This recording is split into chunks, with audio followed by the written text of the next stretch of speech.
નમસ્કાર મિત્રો આજની વિડીયોમાં વાત થશે વરસાદની મોટી આગાહી. વરસાદની આગાહીની જાણકારી આપીએ એ પહેલાં જણાવીએ કે કાલે તારીખ 5 જૂન 2025ના રોજ ઉત્તર ગુજરાતના રાધનપુરથી 37 કિલોમીટર દૂર એસ્ટ સાઉથ એસ્ટમાં 2.9ની તીવ્રતાનો એક મધ્યમ સ્તરનો ભૂકંપનો આંચકો નોંધાઈ ગયો છે.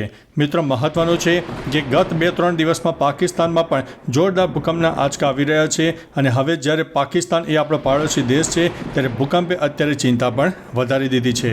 મિત્રો અન્ય મહત્વના સમાચારની વાત કરીએ તો વરસાદની મોટી આગાહી. 14 જૂનથી દક્ષિણ ગુજરાતમાં ચોમાસું આવવાની શક્યતા છે તેઓ અંબાલાલ પટેલે જણાવ્યું છે.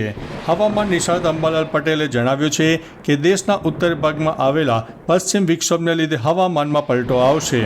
ઉત્તર પૂર્વ ભાગમાં લગભગ 70થી 90 કિલોમીટર પ્રતિ કલાકની ઝડપે પવન ફૂંકાઈ શકે છે.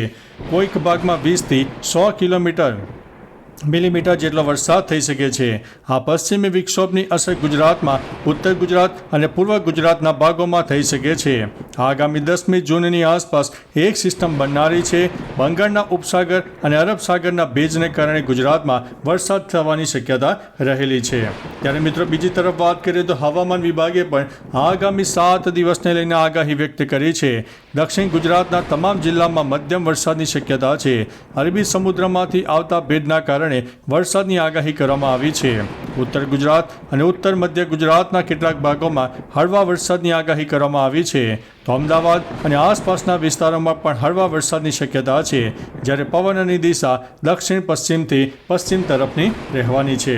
હવે મિત્રો તારીખ પ્રમાણે વરસાદની આગાહીની વાત કરીએ તો આજે તારીખ 6 જૂનના રોજ અમદાવાદ, ગાંધીનગર, અરવલ્લી, મહીસાગર, ખેડા, દાહોદ, વડોદરા, આણંદ, છોટાઉદેપુર, ભરૂચ, નર્મદા, સુરત, તાપી, નવસારી, ડાંગ, વલસાડ, દમણ, દાદરાનગર હવેલી, સુરેન્દ્રનગર, બોટાદ, રાજકોટ, જૂનાગઢ, અમરેલી, ભાવનગર, ગીર સોમનાથ અને દીવમાં છૂટાછવાયા સ્થળોએ ગાજવીજ સાથે હળવા મધ્યમ વરસાદની શક્યતા છે.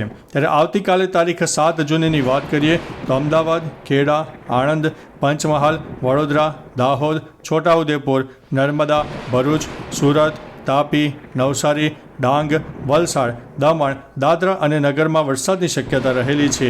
આગામી તારીખ 8 જૂનની પણ વાત કરીએ તો અમરેલી, ભાવનગર, નર્મદા, સુરત, તાપી, નવસારી, ડાંગ, વલસાડ, દમણ, દાદરા નગર હવેલીમાં છૂટાછવાયા સ્થળોએ ગાજવીજ સાથે હળવાથી મધ્યમ વરસાદ થઈ શકે છે. ત્યારે મિત્રો 9 જૂનની વાત કરીએ તો 9 જૂનના રોજ પણ દક્ષિણ ગુજરાત અને સૌરાષ્ટ્રના કોઈ ભાગમાં વરસાદની શક્યતા છે. ત્યારે 10 જૂનની વાત કરીએ તો અમરેલી, ભાવનગર, તાપી, નવસારી, ડાંગ, વલસાડ, દમણ અને દાદરાનગર હવેલીમાં વરસાદ થઈ શકે છે. ત્યારે મિત્રો 11 જૂનની વાત કરીએ તો અમરેલી, ભાવનગર, તાપી, નવસારી, ડાંગ, વલસાડ, દમણ અને દાદરાનગર હવેલીમાં વરસાદ થઈ શકે છે. તો મિત્રો આ હતી વરસાદની આગાહી. આપણે ફરીથી લેટેસ્ટ ઇન્ફોર્મેશન સાથે મળતા રહીશું. ત્યાં સુધી અમને રજા આપશો.